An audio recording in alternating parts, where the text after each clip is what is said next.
Hello everybody, welcome to straight classes. तो आज के 10 मिनट शॉर्ट शॉर्ट कंसेप्ट में आज हम एक इम्पॉर्टेंट टॉपिक पढ़ने वाले हैं जो पिछले 5 साल से आपके जेई एग्जाम के लिए बहुत इंपॉर्टेंट बनता है। और इसमें से क्वेश्चन आप लोगों का लगभग आ ही रहा है। तो छोटा सा टॉपिक है लेकिन इंपॉर्टेंट है और कंसेप्ट आप लोगों को क्लियर होना चाहिए।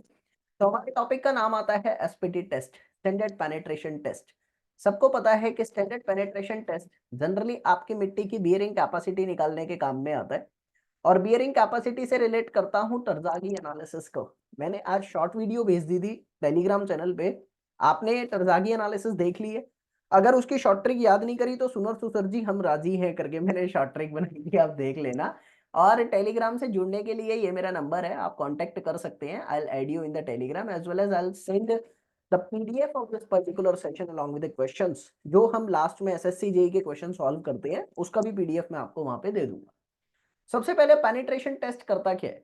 भाई आपकी मिट्टी की बियरिंग कैपेसिटी को जनरली चेक करने के काम आता है। तो पेनिट्रेशन टेस्ट के कुछ ऐसे फैक्चुअल डाटा हैं जो आप लोगों को ध्यान में होना चाहिए।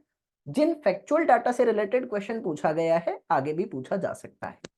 सबसे पहले आपके पास स्टैंडर्ड पेनिट्रेशन टेस्ट में होता है स्प्लिट स्पून सैंपलर। एक सिलेंड्रिकल शेप का होता है जो बीच में से काटा जा सकता है या खोला जा सकता है। उसको स्प्लिट स्पून कहते हैं क्योंकि उसमें मिट्टी भरती है और वो बीच में से खुलता है, इसलिए स्प्लिट स्पून कहते हैं। आप उसको मिट्टी के अंदर गाड़ते हो तो मिट्टी में आप क्या करते हो, लगभग लगभग थोड़ा सा गड्ढा करके उसको मिट्टी पे स्टेबल करते हो। ऊपर से 63.5 किलो का रैमर 75 सेंटीमीटर की हाइट से उस पे मारते हो। तो मान लो ये आपका स्प्लिट स्पून सैंपलर है, मिट्टी के अंदर ऐसे स्टेबल है। आपने रैमर मारा, ये मिट्टी के अंदर गया। रैमर फिर मारा, मिट्टी के अंदर गया। तीसरा ब्लो किया, फिर मिट्टी के अंदर गया। तो जैसे जैसे नंबर ऑफ ब्लोज जाते रहेंगे, ज्यादा ज्यादा रैमर उस पर पड़ता रहेगा, वैसे वैसे आप लोगों का वो स्प्लिट स्पून सैंपलर जमीन में करता रहेगा।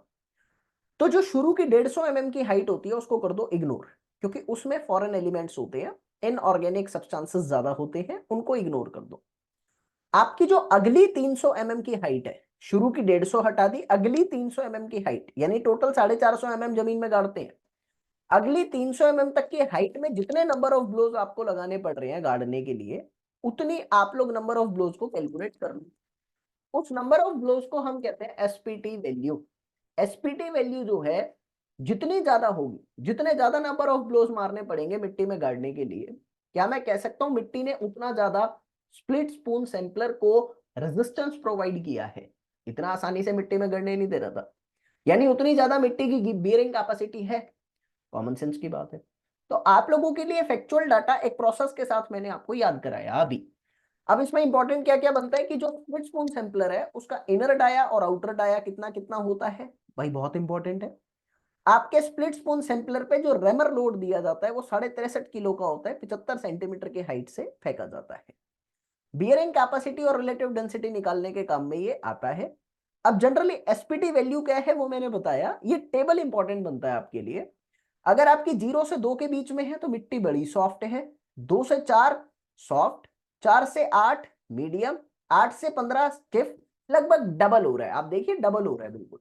8 से 15 stiff, very stiff and very hard. तो ये रिजल्ट आपको याद होना चाहिए, प्रीवियस ईयर क्वेश्चन इनके बिहाफ पे पूछा गया है। अब जो आप लोगों ने स्प्लिट स्पून सैंपलर से एसपीटी वैल्यू निकाली है, उस एसपीटी वैल्यू पे हमें करेक्शन अप्लाई करनी होती है। तो ये करेक्शंस जो होती हैं ये एक्चुअल में क्यों करनी होती है, क्योंकि भाई जो वैल्यू हम लोग कैलकुलेट कर रहे हैं वो वैल्यू एक्यूरेट तो है नहीं। तो करेक्शंस जो हम लगाते हैं वो दो तरह की करेक्शन लगती है। एक होता है आपका ओवरबर्डन करेक्शन, एक होता है आप लोगों का डायलेटेंसी करेक्शन। ओवरबर्डन करेक्शन लगाया जाता है फर्स्ट प्रायोरिटी के साथ, मतलब ये सिक्वेंशियल मैनर में ही लगेगा। और जो वैल्यू यहां से आती है उस वैल्यू पर दूसरी करेक्शन लगाई जाती है जिसको कहते हैं डायलेटेंसी करेक्शन। ठीक है? तो डायलेटेंसी करेक्शन सेकंड प्रायोरिटी पर लगाया जाता है, ये प्रेफरेंस ऑर्डर आपको याद करना है। ओवरबर्डन करेक्शन क्यों लगाई जाती है? देखो क्या होता है, जैसे जैसे मिट्टी के अंदर स्प्लिट स्पून सैंपलर, शुरू में तो क्या है ऊपर की लेयर में तो आसानी से घुस जाएगा, लेकिन जैसे जैसे स्प्लिट स्पून सैंपलर नीचे जाएगा मिट्टी उस पर ज्यादा रेजिस्टेंस देगी, मिट्टी के अंदर उसको गाड़ना मुश्किल हो जाएगा। तो एक एवरेज वैल्यू निकालना होता है ना, एसपीटी वैल्यू को एवरेज निकालना होता है। तो उस एवरेज वैल्यू को निकालने के लिए हम लोग यहां पर लगाते हैं भाई एसपीटी, आपको याद रखना है। तो जो करेक्शन मान लीजिए जो शुरू में आपके पास वैल्यू आई है वो एन नॉड है, ठीक है? तो करेक्शन लगाने के बाद जो फर्स्ट वैल्यू आती है वो है n1। तो उसका फॉर्मूला क्या होता है, n0 इंटू में 350 बाय सिग्मा प्लस 70। ये वैल्यू आपको याद करनी है, आपके फॉर्मूले में पूछा जाता है। सिग्मा क्या है, इफेक्टिव स्ट्रेस है, जिसकी मैक्सिमम वैल्यू क्या हो सकती है, जिसका मैक्सिमम वैल्यू हो सकता है 280, क्योंकि 280 से ज्यादा रखने पर आपके n1 की वैल्यू कम हो जाएगी, जो पॉसिबल ही नहीं है ना, कम तो हो ही नहीं सकती। तो ये फॉर्मूला इंपॉर्टेंट है, क्वेश्चन बन सकता है। डायलेटेंसी होता है कि आपके फाइन सॉइल में वाटर कंटेंट ज्यादा होता है क्योंकि कोहेजन पावर ज्यादा है, पोर सॉइल में कम है, तो difference in the water content की वजह से भी बियरिंग कैपेसिटी पे फर्क आता है। तो वो डायलेटेंसी करेक्शन लगाई जाती है बाद में। जो वैल्यू आप n1 ले रहे हो, जो करेक्शन लगाने के बाद आ रही है, ओवरबर्डन लगाने के बाद आ रही है, उसी पर आपका डायलेटेंसी करेक्शन लगाया जाता है। और आपको ध्यान रखना है, डायलेटेंसी करेक्शन लगाने के लिए आपका पेनिट्रेशन 15 से ज्यादा होना चाहिए, ठीक है, ये आपको याद करना है, मतलब जरूरी है। तो डायलेटेंसी करेक्शन के लिए क्या फॉर्मूला बना, मतलब n1 की वैल्यू 15 से ज्यादा होनी चाहिए, 15 plus half of n1 minus 15, ये वो n है जो आपने ओवरबर्डन करेक्शन के थ्रू लगा लिया है। तो ये एसपीटी एक इंपॉर्टेंट थीम बनती है आपके लिए। क्वेश्चन आजकल बहुत ज्यादा, पिछले 4-5 साल से बहुत इंपॉर्टेंट बन रहा है, इसलिए मैंने बताया। तो अभी क्वेश्चन सॉल्व कर लेते हैं क्या बनते हैं। तो ये शानदार टॉपिक है, इनको बस पढ़ते रहो भाई, ये बहुत ज्यादा जरूरी बनते हैं।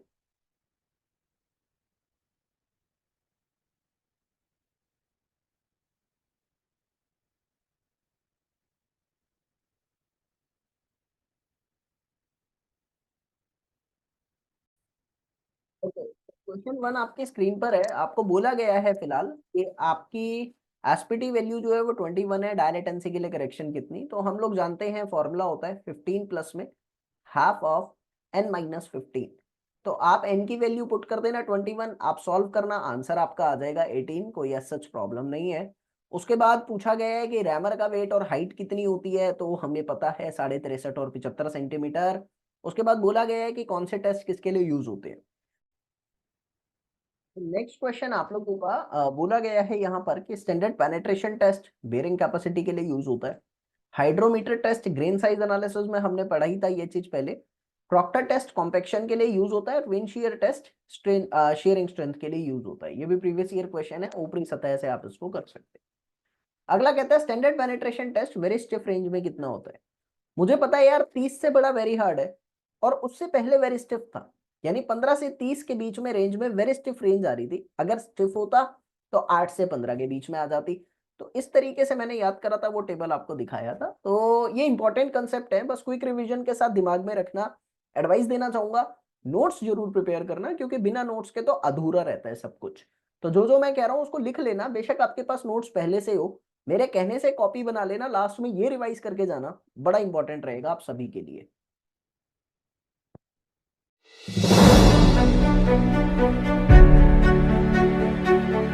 मेरा गेट क्लियर होना और एनआईटी मिलना मेरे लिए बड़ी बात है, और ये सब पॉसिबल हो पाया सिर्फ निखिल सर की हेल्प की वजह से। मेरा सिलेक्शन हो गया है। मैं पिछले 2-3 सालों से निखिल सर से प्रेपरेशन करता आ रहा हूँ। तो निखिल सर ने अच्छा कंसेप्ट करके दिया था। तो मैं निखिल सर की स्टूडेंट हूँ और थैंक्स टू निखिल सर। मैं निखिल सर जी को दिल से बहुत बहुत धन्यवाद करना चाहता हूँ। निखिल सर और उनकी पूरी की पूरी टीम का तहे दिल से शुक्रिया अदा करना चाहता हूँ। Thank you Nikhil sir. Thank you very very much Nikhil sir. Thank you Nikhil Goyal sir. Thanks lot to Nikhil sir as well. और निखिल सर का लेक्चर तो था ही। निखिल सर की क्लास से बहुत कुछ सीखा हूँ। मैं निखिल सर की वीडियो स्टार्टिंग से देखता था। इस सारी मेहनत छोड़ी है वो with the guidance of Nikhil sir है।